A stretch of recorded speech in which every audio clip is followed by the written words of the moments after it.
오늘 말씀은 시편 18편의 세 번째 본론인 31절부터 45절 그리고 결론 부분인 46절부터 50절까지의 말씀을 살펴보겠습니다. 오늘 우리가 읽은 이 본문의 내용은 앞서 하나님으로부터의 위대한 구원 그리고 하나님의 공의로우신 보상을 통하여 다윗은 자신에게 승리를 허락하신 하나님께 감사의 찬양을 드리고 있습니다. 이 승리는 곧 하나님의 승리임을 찬양하고 있다는 말씀입니다. 하나님께서 다윗을 위해 행하신 일들을 오늘 31절부터 45절까지 다윗은 설명을 하고 있습니다. 어떻게 보면 다윗 개인의 하나님께서 베푸신 일들을 시로 노래하고 있는 그러한 내용입니다. 오늘 이 본문에 있는 말씀을 우리가 살펴보게 되면 하나님은 그에게 군사 문제에 관한 기술과 지식을 주셨습니다. 우리가 알다시피 다윗이 언제 군사 훈련을 받았습니까? 다윗은 군사 훈련을 받은 적이 없습니다. 또 군사에 다시 말해서 전쟁에 나가서 전쟁을 행할 때에 어떠한 전술과 전략을 배운 적도 없습니다. 다윗은 우리가 잘 아는 대로 목동이었습니다. 양을 치는 그런 목동이었습니다. 노래하며 시를 짓기를 좋아하는 그러한 평범한 목동이었고 소년이었습니다. 그러나 하나님께서 그의 손을 가르쳐 싸우게 하셨다라고 오늘 성경은 말씀하고 있습니다. 34절에 보게 되면 내 손을 가르쳐 싸우게 하시니 내 팔이 놋 활을 당기도다라고 고백하고 있는 것입니다. 다시 말해서 다윗은 내가 전쟁할 때에 내가 전쟁에 필요한 모든 기술, 전술, 전략 이 모든 것들은 그분이 나에게 가르쳐 주셨다라고 고백하는 겁니다. 두 번째로 하나님께서 다윗을 위해 행하신 일을 보게 되면 32절과 39절에 말씀해 주듯이 하나님은 그에게 전쟁의 일과 노역을 감당해 나갈 수 있는 육신의 힘을 주셨다라고 말씀합니다. 하나님께서 노탈도 당길 수 있을 정도까지의 능력으로 그에게 띠띠우셨다라는 겁니다. 다시 말해서 허리에 띠를 띄움으로 말미암아 힘을 충족해 주셨다라는 것입니다. 세 번째로는 하나님은 또한 그가 대적들에게 쫓기지 아니하고 오히려 그들을 추격할 수 있는 기동성을 주셨다라고 말씀하고 있습니다.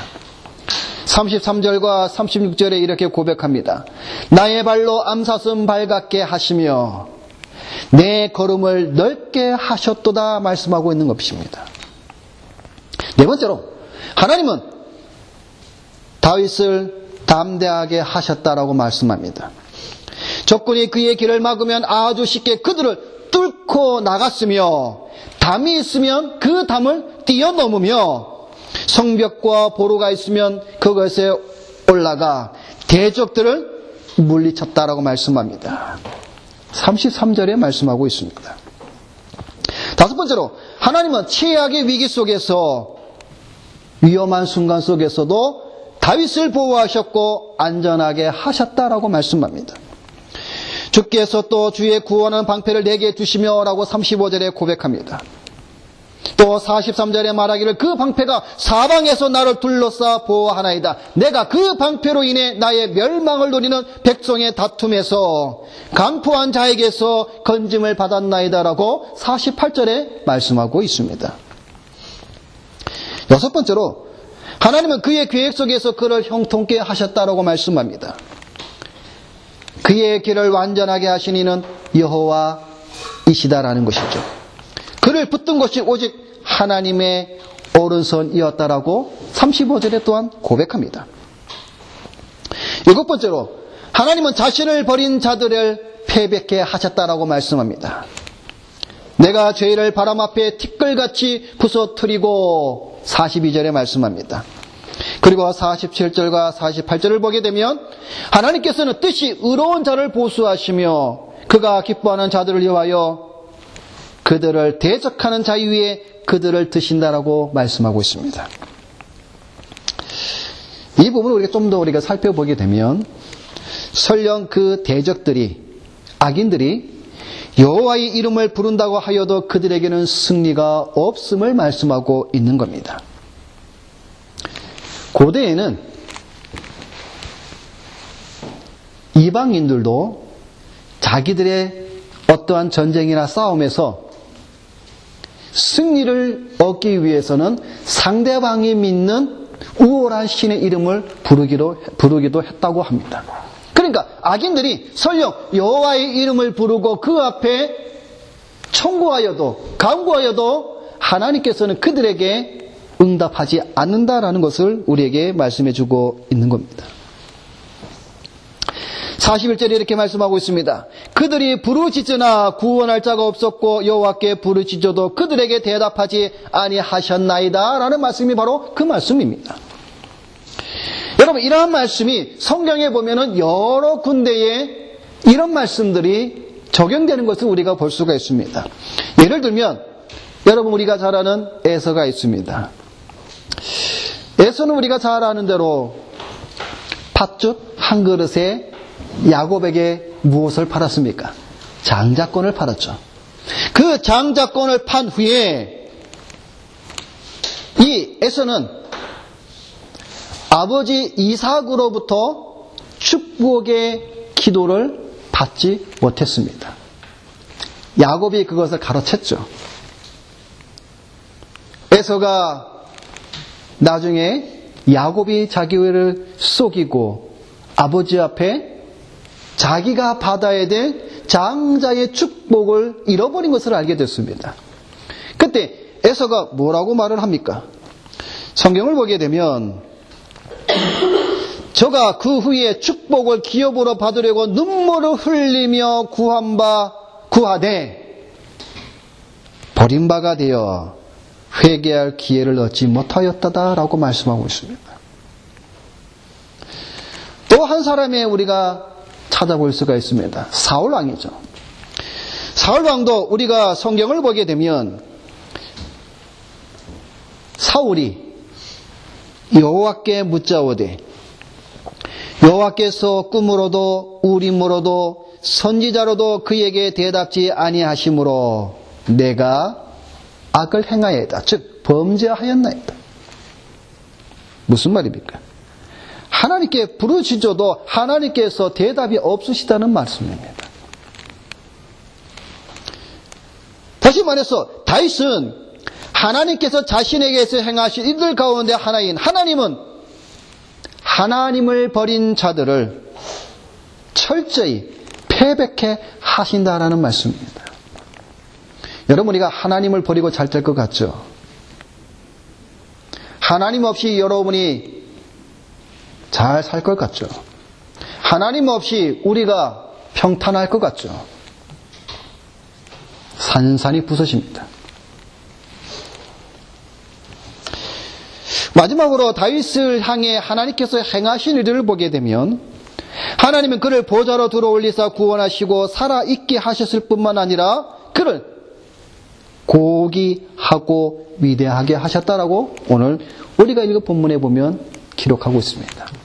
그래서 오늘 이 세 번째 본론인 28편은 다윗은 자기의 개인적인 어떤 사적인 그러한 하나님께서 자기에게 베푸신 일들을 회상하면서 노래하며 하나님을 찬양하고 있는 시입니다. 그래서 여러분, 우리는 이 말씀을 기억해야 됩니다. 18편 1절 뭐라고 말씀하고 있습니까? 나의 힘이신 여호와여 내가 주를 사랑하나이다 라고 노래한 다윗의 이 시를 여러분 우리는 잘 생각해야 됩니다. 다윗이 사랑한 여호와, 그분이 다윗에게 위대한 구원과 공의로우신 보상을 자기에게 주신 분이 누구냐 하면 여호와 하나님이시다라고 다윗은 노래하고 있는 것입니다. 다윗은 자신에게 행하신 하나님의 행하심을 이렇게 노래하고 있다는 것이죠. 나의 힘이신 여호와여 내가 주를 사랑하나이다. 여호와는 나의 반석이시여 산성이시여 피할 바위시여라고 고백하고 노래하고 있다라는 사실입니다. 그러면서 다윗은 오늘 세 번째 본론의 시작인 31절에 이렇게 말씀을 시작합니다. 여호와 외에 누가 하나님이며 우리 하나님 외에 누가 반석이냐라고 노래합니다. 여러분, 사실 이 31절은 앞절들에 대한 이유를 말씀하고 있는 구절입니다. 왜냐하면 한글 성경에는 번역이 되어 있지 않지만 원문에 보게 되면 이 31절은 왜냐하면으로 시작을 하게 되어 있습니다. 그러니까 구원을 주시며 방패가 되시는 이유를 설명하고 있는 것입니다. 왜냐하면 그분이 바로 여호와이시라는 사실입니다. 여호와 외에 누가 하나님이며 우리 하나님 외에 누가 반석이냐, 이 말은 여호와 하나님이 이방의 다른 신들과 비교할 때에 유일하신 분이며 홀로 경배를 받으시기에 합당하신 분임을 고백하고 있는 말씀입니다. 여러분, 이러한 표현은 이스라엘 초기부터 사용되어 있음을 우리가 보게 됩니다. 여러분, 출애굽기 15장 11절에 이렇게 말씀하고 있습니다. 여호와여, 신중에 주와 같은 자가 누구니이까? 주와 같이 거룩함으로 영광스러우며 찬송할 만한 위엄이 있으며 기이한 일을 행하는 자가 누구이니까? 여러분, 이 고백은 위대하지 않습니까? 여호와 외에 누가 하나님이냐? 여러분, 여호와 외에 누가 하나님이냐, 이 말은 유일신 신앙을 가리킵니다. 한 분이시며 유일하신 하나님은 다신교의 어떠한 신들이나 또는 페르시아 제국이 믿었던 이원론적인 조로아스토교나 그들이 말하는 선한 신과 구별이 되는 신이 아니라는 말씀입니다. 유일신에 대한 하나님에 대한 그 고백은 구약 성경에 여러 번 나타납니다. 우리가 이루 찾아볼 수 없을 만큼 많이 나타납니다.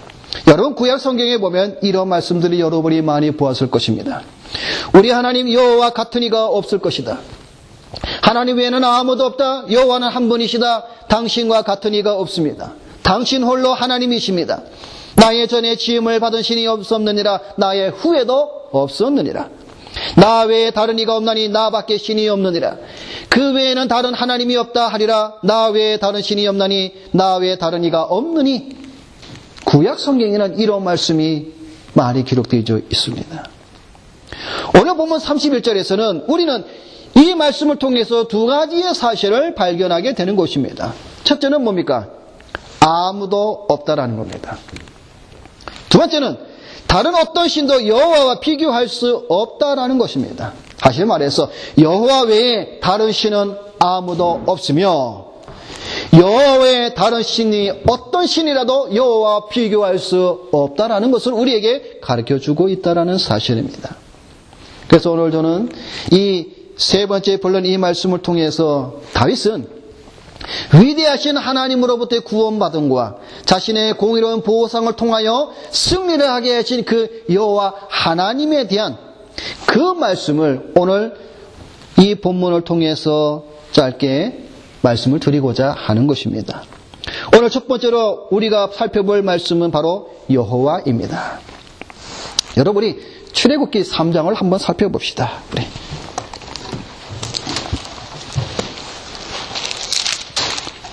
구약성경 출애굽기 3장입니다.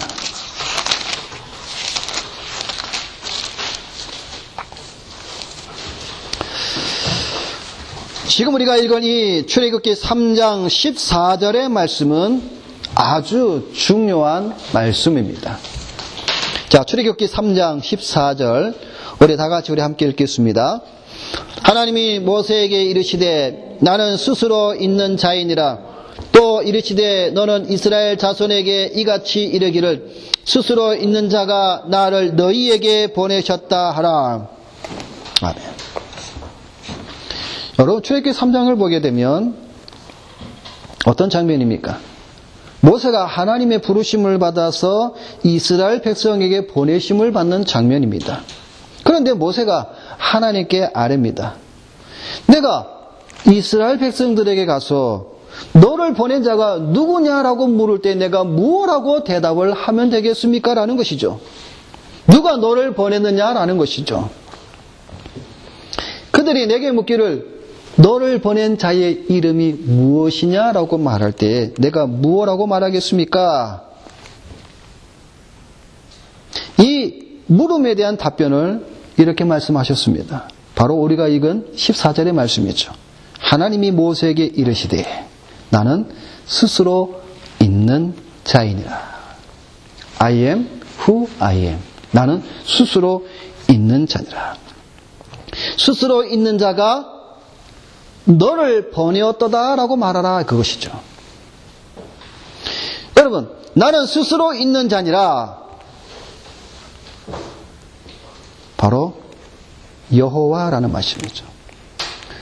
여러분, 나는 스스로 있는 자니라.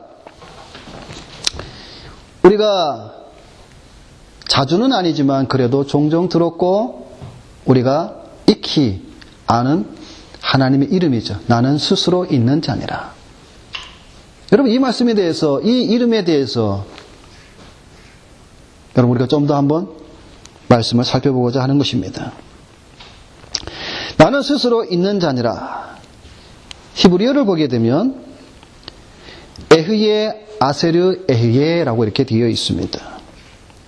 여기 이 에흐예, 다시 말해서 I am, 이 말은 있다, 존재하다, 살다라는 의미를 지닌 하야라는 동사의 미완료 단수 1인칭입니다. 곧 이것은 무엇을 말씀하고 있냐면 나는 있으리라 라는 뜻입니다. 여기에 사용된 동사들은 끝나지 않고 계속되는 행동을 의미하고 있습니다. 즉 나는 스스로 있는 자이다, 혹은 나는 존재하고 있는 자이다. 이거를 우리가 합쳐서 잘 생각해 보면 나는 항상 존재하는 자이다 라는 뜻입니다. 이것은 하나님을 개념적인 존재나 추상적인 존재가 아니라 살아계시고 행동하시는 존재로 나타나는 그러한 뜻입니다. 그래서 우리는 하나님을 가리켜서 존재했다거나 또는 존재할 것이다 라고 말할 수가 없는 것입니다. 그럼 우리가 어떻게 고백을 해야 됩니까? 하나님은 존재하고 계시다라고 고백해야 된다는 것이죠. 그것이 나는 스스로 있는 자이니라에 대한 우리의 고백입니다. 다시 말해서 과거에 있었고 앞으로 있을 그러한 신이 아니라 여전히 존재하고 계신, 그래서 알파와 오메가, 이조도 계시고 장차도 계시고 처음과 마지막에 되시는 분이 바로 나는 스스로 있는 자니라에 대한 우리의 고백이 되는 것입니다. 나는 존재하는, 스스로 존재하는 자존자이라는 것이죠. 나는 스스로 있는 자니라, 이 말씀에 대해서 영국의 우리 매튜 헨리 목사님은 이렇게 말씀하고 있습니다. 이 이름에는 세 가지의 의미가 있다 이렇게 말씀합니다. 첫째는 하나님이 자존자이심을 의미한다라고 말씀합니다. 그는 그의 존재의 기원을 그 자신 속에 가지고 계시며 그 어떤 다른 존재에게도 의존하지 아니하심을 말씀하고 있다는 겁니다. 무슨 말씀인가 하면 어떤 누군가에 의하여서 존재되어진 존재가 아니라 스스로 존재하시는 분이다라는 말씀입니다. 그렇기 때문에 그는 모든 것에 근원이 되신다라고 말씀하고 있는 겁니다. 여러분, 이 의미는 사실 우리가 와닿기에는 너무나 부족한 면이 많이 있지만, 그러나 이 자존자, 자존함에 대한 의미를 여러분이 우리가 풍성한 은혜를 여러분 우리가 더 깨달을 수 있도록 정말 우리가 은혜를 구해야 될 줄로 압니다. 두 번째는 매튜 헨리 목사님은 이 의미 속에 뭐가 있냐면 영원하시고 불변하시다는 의미를 가지고 있다라고 또 말씀하고 있습니다. 영원하시고 불변하신다라는 것이죠. 세 번째는 우리가 탐구를 통해 그를 발견할 수 없다는 것을 의미한다. 참 의미 있는 말씀을 하셨어요. 나는 스스로 있는 자인이라. 이 말씀에 대하여, 이 이름에 대하여 우리 인간들은 연구나 탐구나 조사를 통하여서 알 수 없다는 존재라는 겁니다. 반대로 말하면 무엇입니까? 그분이 우리로 하여금 알게 해 주셔야만 우리가 그분을 알 수 있다라는 말씀입니다. 그래서 하나님의 계시를 받은 자 외에는 하나님의 말씀을 이해할 수가 없고 믿을 수가 없다는 말씀이 우리가 이해가 되는 것이죠. 자, 우리가 또 한번 오늘 이 여호와에 대해서 살펴보는 가운데에 여호수아 24장을 보게 되면 이런 말씀이 있습니다.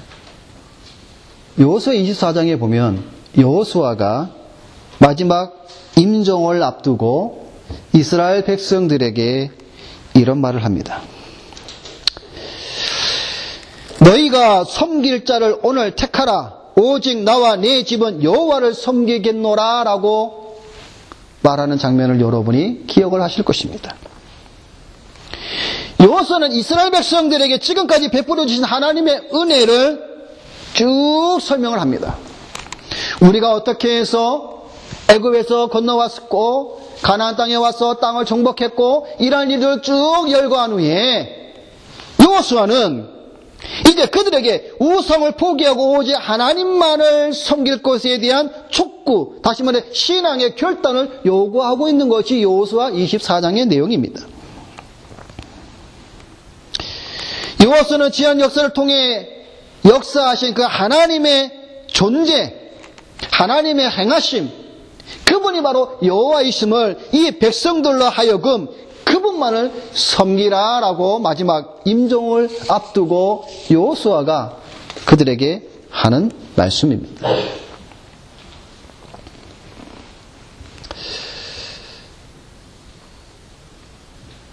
오직 나와 내 집은 여호와만 섬기겠다.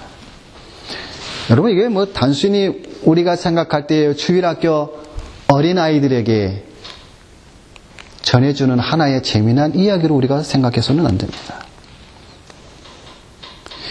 여호와라는 그 이름이 오늘 저와 여러분이 믿는 신앙 안에서 얼마만큼 우리가 그 의미에 대해서, 그 여호와의 존재에 대해서 우리가 가지고 있고 소유하고 있는가에 대해서 오늘 이 본문의 말씀을 통해서 우리가 다시 한번 잘 생각해 보고자 하는 것입니다.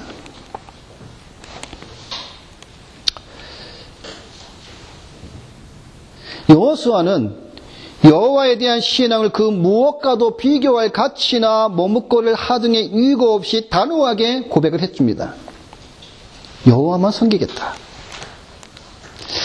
그는 일찍이 아브라함, 이삭, 야곱 등 이스라엘 열조들이 계시를 통해 알았고 또한 언약을 맺었던 신은 오직 한 분이신 여호와라는 사실을 말하고 있는 것이죠. 뿐만 아니라 그들의 후손인 이스라엘 백성들도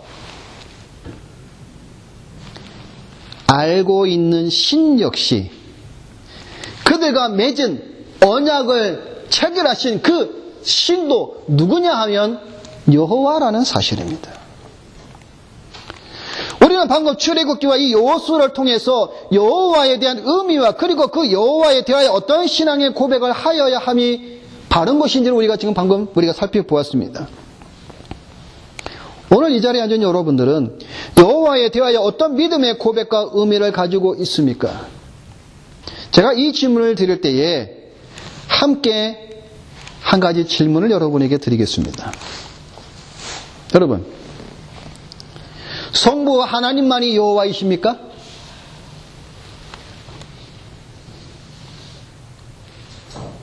아니면 성자 예수님도 여호와이십니까? 아니면 성령 하나님도 여호와이십니까? 여러분, 이 문제는 아주 중요한 문제입니다. 제가 그래서 여호와에 대하여 어떤 믿음의 고백과 의미를 가지고 있습니까? 라고 드린 이 질문 속에 여호와가 누구이시냐 할 때에 성부 하나님만이 여호와이십니까? 아니면 성자 예수님, 성령 하나님도 동일하게 여호와이시냐에 대한 분명한 인식이 있어야 된다는 사실이죠. 그런데 오늘날 대부분의 신자들은 성부 하나님만이 여호와라고 믿는 사람들이 많이 있습니다. 여러분, 이것은 이단들의 주장입니다. 여러분, 성부만이 여호와가 아닙니다. 성자도 여호와이십니다. 그리고 성령도 여호와이십니다. 지금까지 여러분이 여호와에 대하여서 잘 알지 못하였다면 오늘 이 시간을 통해서 여호와가 누구시냐라고 말할 때에 성부만이 아니라 성자와 성령도 여호와라는 사실을 여러분이 믿으시길 바랍니다. 이제 우리가 여호와에 대하여 지금까지 가지고 있던 그러한 잘못된 생각 다 던져버리고 우리는 여호와에 대하여 좀 더 깊은 생각을 가져야 함은 우리는 당연합니다. 다윗이 나의 힘이신 여호와여 내가 주를 사랑하나이다라고 고백한 그 여호와의 이름. 그래서 다윗은 항상 여호와의 이름을 부르었으며 여호와를 의지하였으며 여호와를 찬양했던 모습들을 우리는 그동안의 시편을 통해서 많이 보아왔습니다. 이것이 또 우리의 신앙의 모습이 되어야 되는 것이죠. 우리도 여호와의 이름을 부르며 의지하며 그를 찬양해야 됩니다. 성부 하나님, 성자 예수님, 성령 하나님, 여호와 하나님을 우리는 의지하며 부르며 찬양해야 하면 당연하다라는 사실입니다. 두 번째로 오늘 살펴볼 말씀은 46절입니다. 여호와는 살아계시니 나의 반석을 찬송하며 내 구원의 하나님을 높일지로다. 오늘 우리가 두 번째 살펴볼 말씀 바로 살아계시는 여호와라는 말씀입니다. 여호와는 살아계시니 여러분 이 고백은 다른 이방의 죽으신들과는 달리 하나님의 살아계심을 나타내는 말씀입니다. 왜냐하면 살아계신 하나님만이 구원을 베푸실 능력을 갖고 있기 때문에 그렇습니다. 이러한 살아계신 하나님의 본질 자체는 인간이 생명을 지속할 수 있는 근거가 되므로 아주 중요한 개념입니다. 그래서 오늘 신학자는 오늘 우리가 읽은 이 시편 18편 46절에 대해서 이렇게 고백하고 있습니다. 잘 들어보시기를 바랍니다. 하나님께 올리는 찬양을 마무리하면서 우리의 마음을 합하여 이 노래를 부르자. 우리의 명예도 사라지고 쾌락도 사라지고 세상도 사라질 것이다. 그러나 여호와는 살아계신다. 내 육체는 모래와 같다. 이 세상에서의 삶도 쉼도 영화도 모두 모래 위에 쓰여진 글과 같다. 그러나 나의 반석은 찬송을 받으소서. 이것들은 잠시 있는 것들이나 나의 반석은 영원하시도다. 머리 대신 그분은 참으로 영원히 찬송을 받으소서. 구원받은 자들은 자신의 종력을 십자가에 못 박으라. 우리 구원의 하나님을 높이라. 이 여호와는 나의 반석이시도다. 이 하나님은 나의 구원이 되시도다라고 고백하였습니다. 그런데 우리가 구약을 보게 되면 이스라엘 백성들은 살아계신 하나님을 기회가 되면 죽은 신으로 바꿔버리는 일들을 얼마나 자주 했는지 우리는 쉽게 찾아볼 수가 있습니다. 대표적인 사건이 바로 시내산에서의 사건이죠. 그들은 살아계신 하나님을 죽은 황소의 신으로 바꾸어 버렸습니다. 여러분, 그들이 만든 그 황소 금송아지가 무슨 능력이 있습니까? 그 금송아지가 말을 할 수가 있습니까? 아니면 소 자체로서 일할 수 있는 힘이 있습니까? 걸어다닙니까?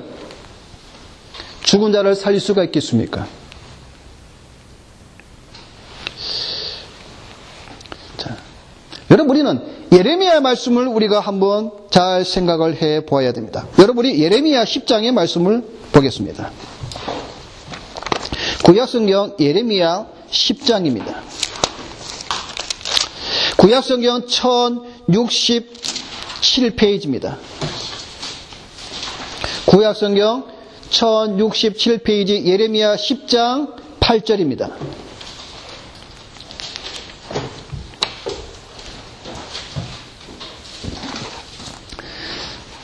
자, 먼저 앞서 6절을 보게 되면 여호와여 주와 같으니 없나이다. 주는 크시니 주의 이름이 그 권능으로 말미암아 크시도다. 자, 8절입니다. 그들은 다 무지하고 어리석은 것이니 우상의 가르침은 나무뿐이라. 다시스에서 가져온 은박과 우바수에서 가져온 금으로 꾸미되 기술공과 은장색의 손으로 만들었고 청색 자색 옷을 입혔나니 이는 정교한 솜씨로 만든 것이거니와 오직 여호와는 참 하나님이시요 살아계신 하나님이시요 영원한 왕이시라. 그 진노하심에 땅이 진동하며 그 분노하심을 이방이 능히 당하지 못하느니라 라고 말씀하고 있습니다. 여러분, 부어 만든 우상은 거짓이요 그 속에는 생기가 없습니다. 그것들은 헛것이요 망령되이 만든 것으로 멸망당할 가증한 것입니다. 여러분, 그러면서 예레미야가 뭐라고 말씀하고 있습니까? 우리 14절 봅시다.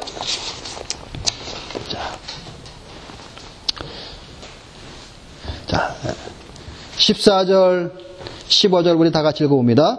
사람마다 어리석고 무식하도다. 은장이마다 자기의 조각한 신상으로 말미암아 수치를 당하느니 이는 그가 부어 만든 우상은 거짓 것이요 그 속에 생기가 없음이라. 그것들은 헛것이요 망령되이 만든 것인즉 징벌하실 때에 멸망할 것이나. 여러분, 이스라엘 백성은 기회가 될 때마다 하나님을 죽은 우상으로 바꾸어 버립니다. 여러분, 우리는 성경에서 이런 구절을 보고 또 듣습니다. 나는 아브라함의 하나님이요 이삭의 하나님이요 야곱의 하나님이로다. 나는 하나님은 죽은 자의 하나님이 아니요 살아있는 자의 하나님이시니라. 여러분, 우리가 구약과 신약을 보게 되면 이 말씀을 자주 듣게 됩니다. 아브라함의 하나님, 이삭의 하나님, 야곱의 하나님. 산 자의 하나님, 죽은 자의 하나님이 아니라고 말씀을 우리는 자주 듣습니다. 우리 출애굽기와 마태복음과 마가복음에 보면 이런 말씀이 있습니다. 자, 여러분, 나는 아브라함의 하나님, 이삭의 하나님, 야곱의 하나님. 여러분, 이 말씀을 여러분 보면 과거형이 아니라 현재형입니다. 여러분, 이 족장들 가운데 마지막 족장이 누구죠? 야곱이죠. 야곱이, 자, 모세가 하나님으로부터 나는 아브라함의 하나님이요 이삭의 하나님이요 야곱의 하나님이로다 말씀하신 이 출애굽기 3장 6절의 이 말씀을 듣기에 야곱은 170년간 떨어져 있는 그러한 시간적인 차이가 있습니다. 그런데 하나님은 모세에게 아브라함과 이삭과 야곱의 이름을 하면서 나는 산자의 하나님이다라고 말씀하고 있습니다. 물론 이 말씀 속에는 부활도 포함이 되어 있습니다. 여러분, 신약 성경에 와서 마태나 마가도 동일하게 이 말씀을 사두개인들과 논쟁을 벌이면서 부활에 관한 논쟁을 벌이면서 이 말씀을 인용을 합니다. 아브라함과 이삭과 야곱은 이미 오래전에 죽었지만 그들은 여전히 살아있고 그 언약을 지키시는 하나님으로서의 의미를 신약시대에 계속 동일하게 말씀하고 있다는 것이죠. 여러분, 오늘날 우리 신자들은 어떻습니까? 오늘 우리 신자들은 여호와를 살아있는 하나님으로 우리가 믿지 않습니다. 그런데 죽은 여호와는 우리가 잘 믿습니다. 그러기에 온갖 불신앙과 불순종으로 자신의 모습을 잘 드러내고 있습니다. 여러분, 오늘 우리의 현대 신자들의 모습을 보십시오. 저들에게 믿는 여호와, 살아있는 여호와가 아닙니다. 다 죽은 우상으로 바꾼 여호와일 뿐입니다. 그러나 다윗은 여호와는 살아 계시니라고 오늘 노래하고 있습니다. 이것은 아주 중요한 의미를 가집니다. 여호와가 살아계시기에 그는 이 하나님이 나를 위하여 보복해 주시고 나를 왜 원수들에게서 구조해 주시고 나를 강포한 자에게서 건지신다라고 고백하고 있기도 하는 것이죠. 오늘 이 자리에 계신 여러분에게는 있어서 여호와가 살아계십니까? 아니면 이스라엘 백성들처럼 죽은 황소의 신으로 여호와라고 믿고 있습니까? 여러분, 이 질문은 단순한 것 같지만 오늘 우리 현대 신자들의 자화상이기도 합니다. 마지막으로 오늘 우리가 살펴볼 세 번째 말씀은 결론입니다. 46절부터 50절까지의 말씀입니다. 다윗은 이 결론 부분에서도 동일하게 하나님께 대한 찬송을 쏟아내고 있습니다.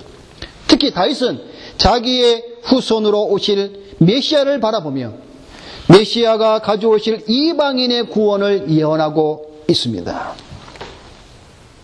우리가 이 46절부터 50절에 있는 말씀을 통해서 어떻게 이것을 우리가 알 수가 있느냐 하면, 사도 바울이 오늘 이 본문의 말씀, 특별히 49절, 50절의 말씀을 로마서에서 인용하고 있기 때문에 그렇습니다. 사도 바울은 로마서의 말미에 예수 그리스도께서 이방인에게 구원이 미치게 하신다는 사실을 증거하기 위하여서 구약의 말씀들을 인용하고 있는데 그 첫 번째로 인용하는 구절이 바로 49절의 말씀입니다. 로마서 15장 9절의 하반절을 보게 되면 이렇게 말씀합니다. 그러므로 내가 열방 중에서 주께 감사하고 주의 이름을 찬송하리로다 함과 같으니라 말씀하고 있는 것입니다. 이 로마서 15장 9절의 말씀이 바로 49절의 말씀을 인용한 것입니다. 이것이 왜 그리스도에 대한 예언인가 하면 바로 그 다음 절인 50절이 그것을 말씀해주고 있기 때문에 그렇습니다. 여호와께서 그 왕에게 큰 구원을 주시며 기름 부음 받은 자에게 인자를 베푸시며 영원토록 다윗과 그 후손에게로다. 여기서 다윗은 그 왕에게 그리고 기름 부음 받은 자에게라는 말을 사용합니다. 여러분, 기름 부음 받은 자 누구입니까? 메시아죠. 그가 자신을 포함하고 있는 것은, 다시 말해서 다윗도 기름을 부음 받은 것을 소개하고 있지만, 그러나 다윗은 그보다 더 기름 부음 받은 자에 대해서 말씀하고 있습니다. 영원토록 다윗과 그 후손에게로다. 그 후손이 바로 누구입니까? 자기 백성을 저희 죄에서 구원할 자, 예수 그리스도 메시아라는 사실입니다. 말씀을 맺습니다. 우리는 3주간에 걸쳐서 시편에서 네 번째로 긴 시편 18편의 말씀을 보았습니다. 그 마지막은 메시아에 대한 찬양의 기쁨으로 결론을 짓고 있습니다. 여기에는 하나님의 사랑과 그의 크신 일에 대하여 그리고 개인적으로 감사하는 것이 풍부하게 묘사되어 있습니다. 그러나 여기에는 개인적인 감사 이상의 것이 들어 있습니다. 거기에는 모든 육체의 하나님으로서의 하나님에 관한 지식이 들어 있습니다. 다윗과 이스라엘에게 있어서뿐만 아니라 모든 민족의 육체를 다 망라한 하나님의 지식이 들어있다라는 것입니다. 무슨 말인가 하면 하나님이 이스라엘의 주권 안에 다 통합시켜 모든 민족을 다스릴 메시아의 위대한 축복의 희망을 표현하고 있다는 사실입니다. 그래서 여러분, 시편 18편의 표제를 다시 한번 읽어드리겠습니다. 여호와의 종 다윗의 시, 인도자를 따라 부르는 노래, 여호와께서 다윗을 그 모든 원수들의 손에서와 사울의 손에서 건져주신 날에 다윗이 이 노래말로 여호와께 아뢰어 이르되, 모든 것을 건져주시고 찬송받으실 그 메시아, 이번 한 주간도 모든 원수들의 손에서 건져주시는 여호와께 아뢰어 시편 18편을 다윗과 같이 노래하는 복된 우리 성도들이 되시기를 주님의 이름으로 부탁을 드립니다. 기도하겠습니다.